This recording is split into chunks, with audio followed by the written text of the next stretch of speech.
भारत ने कहा धर्म ध्वजा पर ज्ञान ना दे पाकिस्तान। दिल्ली में टहलकर सीजेआई बीमार। मध्य प्रदेश में खराब खाने से नाराज छात्रों ने जलाई यूनिवर्सिटी। नमस्कार, धर्मेंद्र वर्मा नाम है मेरा और आप सुन रहे हैं दर्पण का हिंदी पॉडकास्ट। आज है 27 नवंबर 2025, दिन गुरुवार। आज का प्रमुख इवेंट से है पीएम मोदी स्काई रूट एरोस्पेस के इन्फिनिटी कैंपस का उद्घाटन करेंगे। कल की बड़ी खबर, भारत ने बोला ज्ञान ना दे पाकिस्तान। राम मंदिर में मोदी के ध्वजारोहण का पाक ने विरोध जताया था। भारत ने कहा पाकिस्तान राम मंदिर के ध्वजारोहण पर ज्ञान ना दे क्योंकि वह खुद अल्पसंख्यकों पर अत्याचार होता है, इसलिए पाकिस्तान को किसी दूसरे देश को नसीहत देने का कोई अधिकार नहीं। दरअसल पाकिस्तान ने अयोध्या के राम मंदिर में पीएम मोदी के ध्वजारोहण पर विरोध जताया था। पाकिस्तान ने यूएन में दखल की मांग की थी। पाकिस्तान विदेश मंत्रालय ने कहा था कि भारत में मुस्लिम विरासत को मिटाने की कोशिश हो रही है। जिस जगह पहले बाबरी मस्जिद थी वहां अब राम मंदिर बनाया गया। पाकिस्तान ने दावा किया था कि बाबरी मस्जिद कई सदियों पुरानी धार्मिक जगह थी। 6 दिसंबर 1992 को इसे भीड़ ने गिरा दिया था। यह अल्पसंख्यकों के साथ भेदभाव का बड़ा उदाहरण है।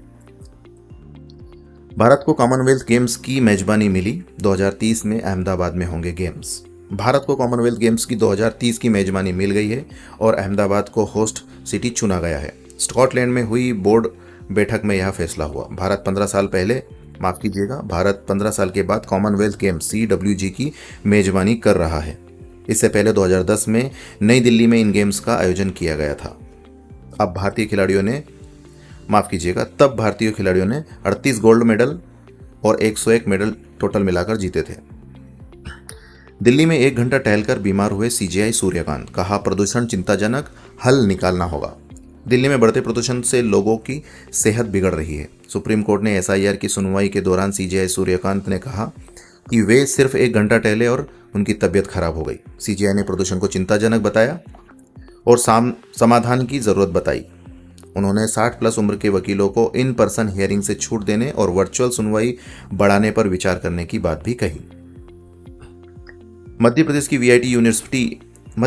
वीआईटी यूनिवर्सिटी के में प्रदर्शन। 4000 छात्रों ने घटिया खाने का विरोध किया, कारें बसें जलाई। मध्य प्रदेश के सीहोर स्थित वीआईटी यूनिवर्सिटी में खराब खाना पानी के विरोध में 4000 छात्रों ने प्रदर्शन किया। कुछ छात्रों ने बिल्डिंग में आग लगा दी, बस और कारें जला दी गई, जिसके बाद पैरामिलिट्री फोर्स तैनात की गई। इस पूरे मामले की जांच के लिए 3 सदस्यीय कमेटी बैठक की गई है। पाकिस्तान से भी कमजोर हुई टीम इंडिया। 93 साल में पहली बार 400 रन की हार। साउथ अफ्रीका ने भारत को टेस्ट सीरीज में 2-0 से हराकर 408 रन से रिकॉर्ड जीत दर्ज की। 93 साल में पहली बार टीम इंडिया 400+ रन के अंतर से हारी। पिछले 1 साल में भारत घर में 7 में से 5 टेस्ट में हारा। इस दौरान पाकिस्तान ने भारत से बेहतर घरेलू प्रदर्शन किया। भारतीय टीम इस समय घरेलू मैदानों पर दुनिया की सबसे कमजोर टीमों में शामिल है। दावा, आर्मेनिया ने भारत से तेजस जेट खरीदने का समझौता रोका। दुबई क्रैश के बाद का यह फैसला। आर्मेनिया ने भारत से तेजस फाइटर जेट खरीदने की बातचीत फिलहाल रोक दी है। इजरायली मीडिया यरूशलेम पोस्ट के मुताबिक यह फैसला 21 नवंबर को दुबई एयर शो में तेजस क्रैश होने के बाद लिया गया है। इस हादसे में भारतीय एयर पायलट विंग कमांडर नामांश श्याल की मौत हो गई थी। भारत ने अभी तक टिप्पणी नहीं की। आर्मेनिया भारत से $1.2 बिलियन में 12 तेजस फाइटर जेट खरीदने वाला था और डील आखिरी चरण में थी। यह तेजस की पहली विदेशी डील हो सकती थी। हालांकि अभी तक न आर्मेनिया और न ही भारत सरकार ने इस पर कोई आधिकारिक टिप्पणी की है। कॉमेडियन कुणाल कामरा की टी-शर्ट पर विवाद, कुत्ते के साथ आरएसएस जैसे शब्द लिखा। कॉमेडियन कुणाल कामरा की एक फोटो वायरल है जिसमें उनकी टी-शर्ट पर कुत्ते की तस्वीर और आरएसएस जैसा दिखने वाला अक्षर नजर आ रहा है।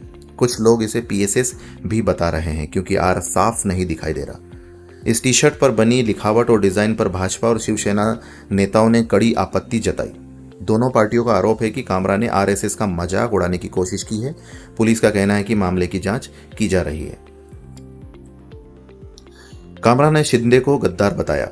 मार्च 2025 में कॉमेडियन कुणाल कामरा ने अपने शो में शिंदे के राजनीतिक करियर पर कटाक्ष करते हुए दिल तो पागल है के गाने की पैरोडी की थी, जिसमें शिंदे को गद्दार बताया गया। इसके बाद शिवसेना शिंदे गुट के समर्थकों ने मुंबई के हैबिटेट कॉमेडी क्लब में तोड़फोड़ की थी और कामरा के खिलाफ कई थानों में केस दर्ज हुए थे। पश्चिम बंगाल में बाबरी मस्जिद शिलान्यास के पोस्टर लगे। टीएमसी विधायक बोले 6 दिसंबर को नींव रखेंगे। पश्चिम बंगाल के मुर्शिदाबाद जिले में मंगलवार देर रात बाबरी मस्जिद के शिलान्यास के पोस्टर लगाए गए। इन पर लिखा है 6 दिसंबर को बेलडांगा में बाबरी मस्जिद का शिलान्यास समारोह होगा।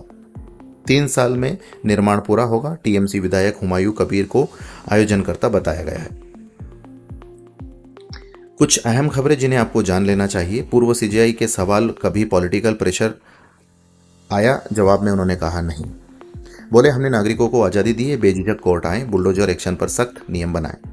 क्रिकेटर चेतेश्वर पुजारा के साले ने राजकोट में सुसाइड किया। परिजन बोले डिप्रेशन में था। पूर्व मंगेतर ने 1 साल पहले रेप का केस दर्ज करवाया था। जम्मू कश्मीर में पाला बर्फ की तरह जमा। पहलगाम में तापमान -4 डिग्री सेंटीग्रेड। राजस्थान में बारिश का अलर्ट, सर्दी बढ़ेगी। एमपी में रात गर्म, दिन ठंडे हुए।